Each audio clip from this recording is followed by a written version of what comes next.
Hi, this is Johnny Mullet. I am a senior financial planner at Carpenter Financial Advisors, and I'm here to react to the recent budget announcement. There are a number of key points that the Carpenter Financial Advisory team feel it's worth pointing out. Namely, we've got the British ISA, the announcement of a British savings bond, and some tax rate cuts, such as the property capital gains tax and also the child benefit tax threshold. They are also reducing. There is a further reduction in national insurance contributions, and that will be a cut from 10% to 8% for employed people and 8% to 6% for self-employed people. There are a number of these areas that are worth speaking about, and I think for the purpose of this video, I will spend a bit of time looking at the child benefit tax threshold increasing and also the British ISA. So the British ISA was announced. It's a further £5,000 of ISA allowance that UK residents will be afforded to, and the premise is that within the British ISA, you're only allowed to invest in UK listed equity. From the outside, you can essentially say that the ISA allowance has increased by 25%. So previously you could only save or invest £20,000 per tax year into an ISA, which is seen to be a quite tax efficient saving or investment vehicle. Now, with the introduction of the British ISA, we are now able to save £25,000 with that small caveat of having some UK listed investment opportunities. So this is an interesting point, and I think it's unclear as to the benefits of having, UK heavy or UK overweight investments.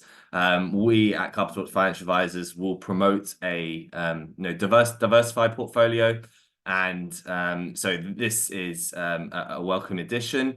I think what we should be really leaning on is the ability for a UK saver or a UK investor to save more of their money in these tax efficient vehicles such as an ISA in a faster period of time. So previously we were limited to £20,000. Now it's going to be £25,000. So I think that is going to be a good thing. And I suppose the other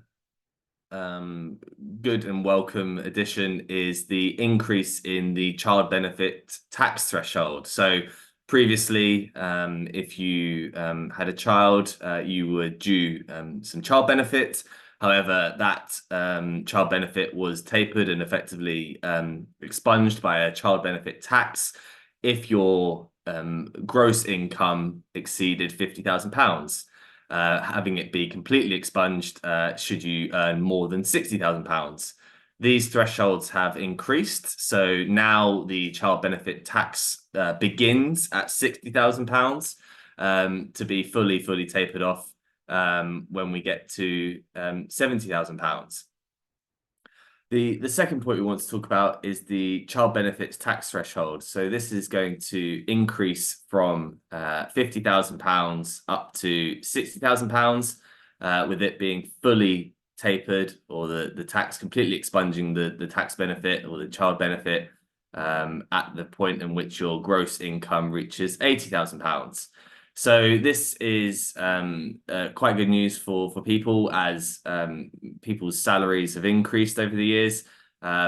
People were constantly getting caught in earning over a certain, quite seem to be small threshold, and having to pay additional taxes through child benefit taxes as a result. So the increase from £50,000 as the threshold start to £60,000 is quite welcome. And from a planning perspective, I think this opens up the door for the use of pension contributions to try and aim to get your overall gross income after contributions within this threshold, so that you can benefit from the child's benefit tax and not have to pay the tax out of it.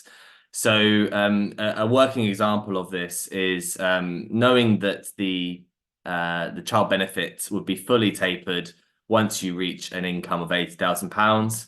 How do we aim to reclaim some of that whilst trying to save some tax, whilst trying to benefit from our retirement savings? And one very good way of looking to sort of intertwine all these three ideas together is to consider making pension contributions. What you'll know is that you're able to sacrifice some of your salaries or make personal pension contributions, and the effect of that is that it would reduce your gross income. So if we have an example of someone earning £80,000 and not contributing to their pension and has a child, so is receiving child benefit, because they're earning £80,000, they would effectively need to pay the child benefit back in the form of the child benefits tax. So they would pay £1,331.20 back. Now, that person's take-home pay would be approximately £56,000, £56,954. Now, this person could consider contributing or sacrificing £10,000 of their salary. This would have an effect of reducing their gross income down to £70,000, meaning that their income position is within the child benefit tax threshold. The effect of this means that they will pay half of their child benefit back, which would be in the form of £665.60. But the effective sort of take-home pay of this person would be just over £51,000. So to give the solution to the idea, or to give the probably the practicalness of the idea, with these two people both earning £80,000, if one person can survive on living on £70,000, their take-home pay would actually reduce by £5,880, meaning that they've saved £10,000. So we see that as a brilliant way of planning for your future and taking advantage of this increased child benefit tax threshold. I think previously it would have been quite a lot of sacrifice to get you within the threshold markers to try and actually have benefit from this solution. But now with the threshold increasing, the amount you need to sacrifice might be more manageable for most people. There are obviously a few other key areas which we think are beneficial to our clients. I think namely the national insurance cut may mean that most people will have a more monthly take home, which may allow them to invest further into their futures and maybe take advantage of the British ISA.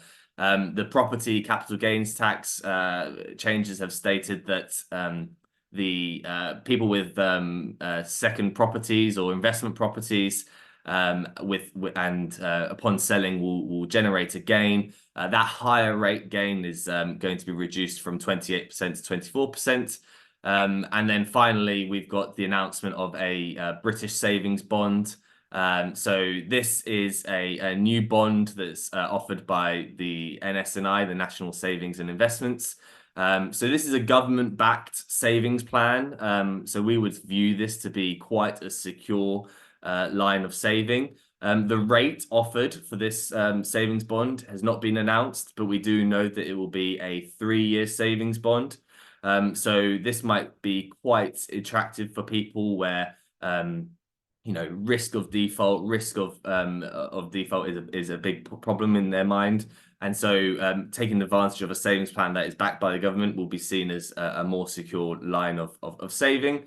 But of course, we need to remember that where we are looking about saving and thinking about these ideas, should they be savings plans that are within the realms of having a time horizon of over 5 years, 5, 6, 7, 8, 9, 10 years away, we just need to bear in mind that regardless of the savings rate, inflation still needs to play a factor. So a good idea for savings, and more of a safer idea, I would say, because it's backed by the government, but yet unknown because of the unknown rate that's going to be offered with this savings bond. So these are the sort of the main headlines, I would say. I think British ISA is a good idea to just be able to save more money in a tax-free environment. And the child benefits tax threshold increasing means that it's going to hopefully make people be able to sacrifice, and live on a more manageable amount of income whilst benefiting from some tax savings and we think to be an idea of pension planning. So hopefully these will be ringing true and will be of interest to most people.